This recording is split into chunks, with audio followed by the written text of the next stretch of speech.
Olá, amigos do YouTube. Nós estamos mais uma vez gravando um trecho de um curso que eu estou realizando com um pessoal incrível aqui. Eu vou gravar apenas uma parte para que vocês possam assistir. Eu agradeço toda a audiência desse vídeo que vocês irão assistir. E por direito e até respeito às pessoas que estão aqui presentes, eu não irei, como no outro vídeo, filmar. Só que hoje, no caso, é um trecho de um curso, não necessariamente de uma palestra. Vocês concordam, pessoal? Sim, concordamos. Então, está a prova que estamos aqui presentes e tal. Voltando à sua colocação, eu gosto sempre de frisar um exemplo de Emmanuel, do Herodes. Isso tem a ver com o que nós falamos agora há pouco. Quando Cristo ele nasceu, o Herodes mandou cortar todas as cabeças das criancinhas, não é verdade? Não é? Então, o que significa o Herodes? Herodes significa os nossos condicionamentos. Herodes significa justamente aquela parte que boicota a nova homeostase, ou seja, aquela homeostase nociva de que cada vez que nós queremos mudar uma rota das nossas vidas, lutar com o desafio emocional, lutar com o desafio profissional, um desafio até familiar, que nós queremos mudar ou reconfigurar até, nós encontramos dificuldades, não temos a força necessária para nos autossuperarmos e empreendemos algo, isso não dura 1, 2, 3, 4 dias ou um mês, nós paramos. Quizá às vezes um dia, uma noite. Esse é o Herodes. O Herodes ele vai tentar, simbolicamente falando, né, a Bíblia é simbólica nesse ponto, interromper o nascimento de quem? De Emmanuel. Emmanuel significa o quê? Deus em nós. Em outras palavras, Emmanuel significa a nossa consciência superior. Emmanuel significa o nosso superconsciente da psicologia transpessoal. Nosso superconsciente da psicologia transpessoal. Eu quero fundamentar essa questão para vocês, de psicologia transpessoal, inclusive para quem está nos assistindo, que a psicologia transpessoal é uma frente de Jung, é uma frente de Roberto Assalioli. Roberto Assalioli foi um psiquiatra italiano extraordinário que deu prosseguimento a uma visão do Jung, ao trabalho do Jung. É assim como os outros grandes idealizadores de novas correntes de pensamentos psicológicos, como um excepcional ser chamado Viktor Frankl, criador da logoterapia, por tudo que ele passou. A psicologia transpessoal, bem organizada pelo Abraham Maslow, e Abraham Maslow, como sempre nós falamos, está presente nos currículos dos cursos de administração geral, está presente nos currículos dos cursos de psicologia. A psicologia transpessoal aborda essa porção da nossa consciência conhecida como superconsciente. Então, isso não é aquele jargão esotérico comum, né, que se coloca eu superior. Eu superior existe sim, é a própria pessoa, é a condição interna da própria pessoa, é o superconsciente dela, que o tempo inteiro quer passar a mensagem para nós através da onde, pessoal? Do inconsciente. Do inconsciente. Só que o inconsciente está com tanta trava, né, que ele passa para nós essas informações simbólicas através dos nossos sonhos, para depois chegar no nosso consciente. O contato que se fala com essa superconsciência que de fato existe, só um louco acha que não, só um ignorante acha que não, o superconsciente não existir. Se o superconsciente não existisse, nós não veríamos os feitos espontâneos na vida das pessoas, de pessoas incríveis, pessoas extraordinárias, que modificam totalmente a sociedade.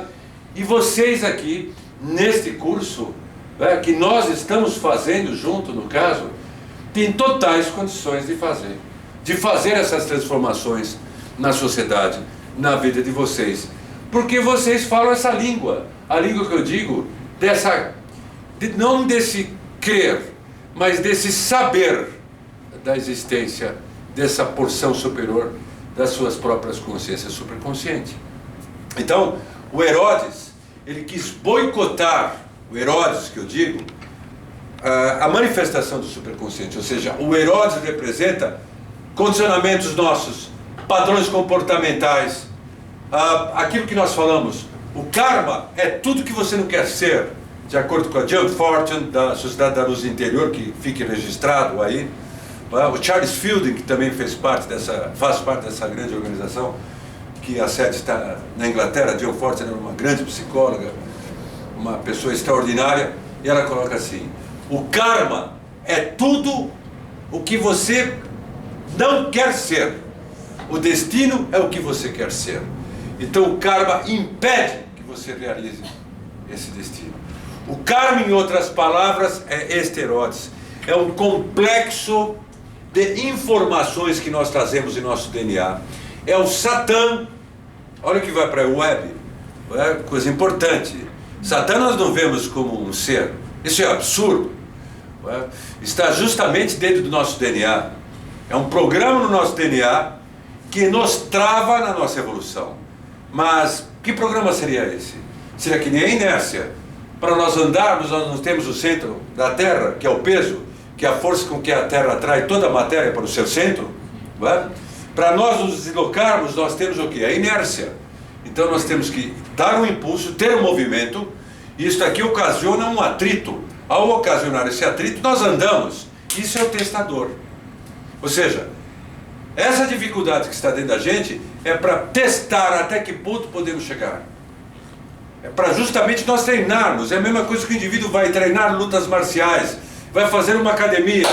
Nos primeiros dias ele vai ter muita dificuldade, alguns vão abandonar, porque justamente existe essa questão interna do Herodes, ou desse Satã, entre aspas. Só para esclarecer, para repetir o que nós já falamos e que se fique gravado. Do próprio Apocalipse no Novo Testamento, criptografado, 666, o número da besta. 666, 6 com mais 6 dá 12.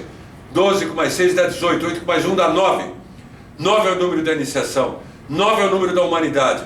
9 é o número da vida. Então o ser humano contém em si as suas próprias dificuldades. Aquilo lá é um mero simbolismo.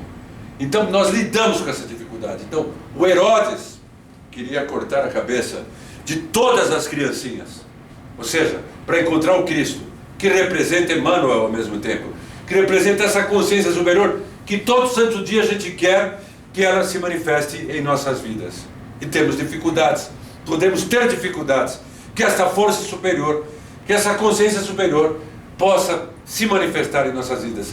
Esta dúvida é oriunda dessas crenças limitantes que trazemos. Se pegarmos a análise transacional, pai, adulto, criança, até os 7 anos de idade, em análise transacional, vocês estão nos vendo, nós que estamos aqui, pai, adulto, criança, análise transacional, o que é colocado pelo Eric Berne? Que até os 7 anos de idade, a criança estabelece um script. E a partir daquele script de vida, esse script é oriundo da sua base genética, esse script é oriundo do seu meio em que vive, do seu ambiente familiar, do seu grupo social. Esse script vai sendo absorvido pelo seu subconsciente. Não é? Ou seja, pelo seu corpo etérico, seu corpo astral, não importa. É o que podemos colocar assim. A partir do momento que ela fecha os 7 anos, ela traçou o script. Se nós pararmos para pensar, tem muita gente hoje, de 30, de 40, de 20 anos, que está reproduzindo um script que foi criado do 0 aos 7 anos. O que é o script? É o roteiro da vida da pessoa. Muita gente está atrelado àquele script. E se nós fizermos, se a pessoa fizer uma autoanálise, uma análise importante, ela vai identificar justamente aquelas crenças que travam a vida dela e justamente aquelas possibilidades importantes que a farão crescer. E ela vai identificar que a origem daquelas crenças, ou das atuais crenças, que estão potencializadas hoje, que até absorvemos hoje, crenças negativas, crenças desafiadoras, tiveram origem aonde? Em nosso script. Análise transacional. Então eu falei de psicologia transpessoal e falei de análise transacional. Do 0 a 7 nós criamos o nosso script e dali para frente nós vivemos baseado no nosso script. As pessoas que nascem numa condição boa, eu não estou falando boa quanto a ambiente inóspitos, porque há pessoas que nascem em ambiente inóspitos e superam, mas o percentual estatístico é pouco. As pessoas que fazem diferença, não obstante estudarem ou não, esse tipo de matéria que nós estamos estudando hoje, são aquelas que receberam estímulos positivos nessa fase 0 a 7. Por incrível que pareça. Mas como a pessoa recebeu estímulo positivo nessa fase do 0 ao 7, se a vida dela foi um inferno, se ela foi criada num ambiente difícil, e se ela tem esse script muito difícil para ela superar. É que graças a outras pessoas que surgiram nela, na vida delas, e que graças até o livre-arbítrio, porque tem algo sagrado que não está condicionado a nada, o livre-arbítrio das pessoas optarem não acreditarem mais nesse script, a se cansarem de acreditar nesse script, se cansarem a ver essas benditas repetições, fizeram com que elas conseguissem forças para mudar esse script. Quando nós mudamos esse script, nós anulamos esse Herodes. Quando nós mudamos esse script, nós anulamos aquilo que a Jill Fortune falava. Karma é tudo aquilo que nós não queremos ser, e destino é o que nós devemos ser. William James, pai da psicologia americana, século XIX, falou, e eu gosto sempre de escrever isso no meu Face, e gosto sempre de falar isso nas palestras ou nos cursos. Vocês sabem que dentre tantas coisas importantes, William James falou, ele falou o seguinte: o meu maior ato de livre-arbítrio foi acreditar no livre-arbítrio. Pragmatismo. O meu maior ato de livre-arbítrio foi acreditar no livre-arbítrio. A maioria das pessoas dizem acreditar no livre-arbítrio. Livre-arbítrio é a pessoa escolher um destino, escolher um novo caminho e crescer. Se a pessoa decide a trilhar um novo caminho e não cresce, não é porque ela seja culpada, que ela tenha defeitos, isso é uma reatividade que não tem lógica. É porque a homeostase, esse Herodes, essa trava não a permite. Então ela ainda não assumiu acreditar nem seu livre-arbítrio. William James afirmou: meu maior ato de livre-arbítrio, olha só, foi acreditar no livre-arbítrio. Se nós assumirmos objetivos nossos, se nós acreditarmos, de fato, falar que nem o Jung falou, quando perguntaram para ele se ele acreditava na vida após a morte, ou se ele tinha a crença em Deus, ele falou: não acredito. Eu sei, é bem diferente. Então acreditar tem que ser substituído por eu sei. Então eu não acredito no livre-arbítrio. Eu sei do livre-arbítrio. E aí, se eu sei do livre-arbítrio, eu reconfiguro toda uma situação, porque eu estou acreditando, eu estou sabendo aquilo onde eu vou chegar. Estou sabendo que eu vou enfrentar a minha homeostase, o meu Herodes interno, as travas que me prendem, numa abordagem transpessoal, toda aquela carga de elementais do nosso corpo, que está no nosso corpo astral, toda aquela carga de formas, pensamentos, quando nós geramos uma força tamanha, que começamos a mudar tudo aquilo lá. A repetição dos padrões comportamentais das pessoas é em função desta programação, que temos dificuldade de quebrar. E vocês já notaram, o fato de uma pessoa, como eu falei, ser bem-sucedida numa área, não significa que ela seja bem-sucedida em outra. Nós podemos não ser bem-sucedidos numa determinada área, que aquela pessoa é, e sermos bem-sucedidos em outra área. Isso é diversidade, um complementa o outro. Então, em hipótese alguma, nós temos o direito, as pessoas têm o direito de avaliar apenas a vida de uma pessoa sem saber a fundo, porque nunca sabe o Herodes dessa pessoa, nunca sabe a carga dessa pessoa, nunca sabe o histórico dessa pessoa. Livre-arbítrio significa isso, o que o William James falou. Meu maior ato de livre-arbítrio foi acreditar no livre-arbítrio. A partir do momento que eu sei do livre-arbítrio, eu vou atuar mais uma vez, nos meus neurotransmissores, mesmo com medicação, hein, pessoal? Nos meus neurotransmissores, eu vou atuar em todas as partículas subatômicas do meu corpo físico, em minha bioenergia, que muitos conhecem como prana, que muitos conhecem como kundalini ou como maná, que veio e fez, trouxe comida aos famintos. Aquilo está tudo codificado na Bíblia, no caso. Essa energia vital que o Richard Wilhelm, que foi um grande autor que escreveu sobre o I Ching e se baseava no Jung, ele escreveu no livro O Segredo da Flor de Ouro.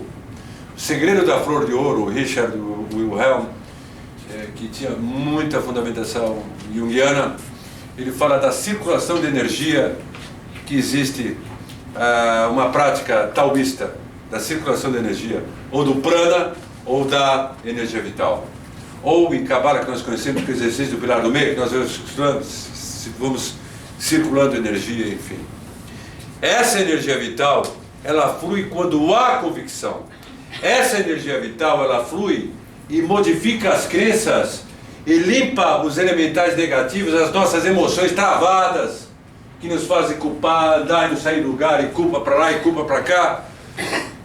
Essas emoções é que acabam atraindo mais aquelas, não por culpa nossa, porque estamos às vezes passando por dificuldades e não podemos apontar o dedo para ninguém. São justamente essas emoções que acabam nos colocando em situações com pessoas que ainda acentuam essas colocações do caso.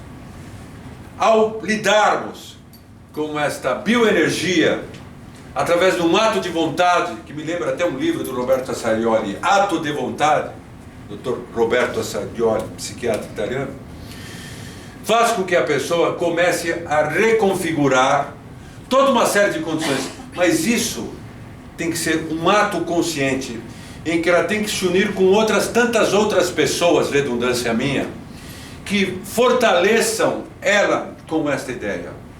É uma sinergia para ela poder realmente efetuar essa transformação. Em outras palavras, isso chama-se resiliência, que eu adoro falar. Resiliência é um termo que veio da metalurgia, resistência dos metais. Então, quando o metal ele era deformado e voltava à forma original, ele é pressionado e depois volta à sua forma. Então nós temos que ser resilientes. Em primeiro lugar, nos anteciparmos à corrente dos acontecimentos, estarmos preparados para isso. Isso é importantíssimo. Através do estudo, percebemos o que vem por aí, estamos preparados. E é importante percebermos o que vem por aí quando nós estamos bem, não quando estamos mal. Quando nós estamos mal, é claro que nós identificamos o que vem por aí. Quando as pessoas estão bem, elas acabam esquecendo do que vem por aí. Então, isso é a resiliência. É se antecipar a corrente dos acontecimentos. Agora, a pessoa só pode ser resiliente a partir do momento que ela começa a quebrar a homeostase dela. Que ela começa a saber do seu livre-arbítrio. Ora, este Satã, entre aspas, uma figura alegórica, que parece que leva a culpa de tudo, justamente, imagina, pegava o bode no passado, coitado do bode, levava o bode para expiação, jogava o bode no deserto para expiação. Quanto bode mataram? Olha a humanidade. Pegava o bode ia levar a culpa daquele povo. Não estou contra povo nenhum, não é isso. Estou falando de outros costumes compostos, mas esse do bode me incomodou. Não é? Porque, coitado, imagina o bode no deserto.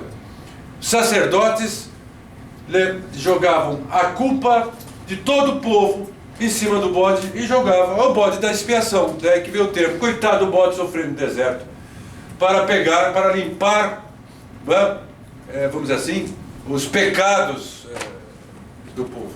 É uma ignorância, mostra como o ser humano, apesar de toda uma tecnologia oriunda extraterrestre que ele recebeu, informações importantes. Até no meu blog outro dia eu falei gestão de empresas. A parte espiritualista hoje está vinculada com a parte dos princípios de administração geral. Então, se nós olharmos essa imagem do bode sendo sacrificado pelos pecados, sempre pega alguém para ser sacrificado. A humanidade é jurássica e tem gente que até hoje acredita nisso. Ah, mas tem uma parte da Bíblia muito importante, né? O pulo, né? Ou seja, não usavam o sangue do bode, no Pêssah, na travessia, no Êxodo, não é? Vamos colocar isso para a nossa vida do dia a dia. E marcavam, quando os anjos, vamos dizer assim, do Senhor, entre aspas, aqui não é curso de religião, iam atacar os primogênitos dos egípcios. Para não atacarem os hebreus, pintavam as portas, não é? Dos filhos dos hebreus com sangue de cordeiro. Quer dizer, sacrificava o cordeiro também. Era bode de um lado, cordeiro do outro. Ok? Então, era o sangue do cordeiro. Aí o anjo vingador via, assim, o anjo vingador via, tinha o sangue do cordeiro, ele pulava. Certo? Então, ele não matava as crianças da tradição não, os hebreus. Aí veio o ponto mais importante que eu acho, que tanto da Torá, que é sagrada, como do Novo Testamento. O Cristo. Antigamente não era o cordeiro que era sacrificado e o sangue do cordeiro era colocado nas portas? Então, aí veio o Cordeiro de Deus. Olha a simbologia. O Cordeiro de Deus. Olha a simbologia. O Cristo não precisa de sangue. Entenderam como ele é o próprio antigo, a Torá evolutiva, progressista? Veio o Cordeiro de Deus. Antes era o cordeiro que era sacrificado. E veio o Cordeiro de Deus. O Cordeiro de Deus que limpa os pecados do mundo. O que significa isso? Algo extremamente superior. Uma inteligência extremamente superior que veio para o nosso planeta, entre aspas, para dar um impulso para sair daquela causa e efeito. Se nós formos fazer uma ponte com relação à nossa vida, à vida das pessoas, a maioria das vidas das pessoas é uma linha de causa e efeito. É crença, ação e reação, ação e reação, ação e reação. E as próprias pessoas se tornam cordeiros, são imoladas todo santo dia. Não é verdade, pessoal? Nós não somos imolados pelas nossas, como é que eu poderia dizer, culpas. Nós não somos imolados o tempo inteiro pelos nossos pontos frágeis. Não somos. Nós não somos imolados o tempo inteiro por sugestões negativas que apontam contra nós ou por avaliações errôneas em relação a nós. Não somos imolados o tempo inteiro, O tempo inteiro é uma reatividade. Não é? O tempo inteiro, então nós somos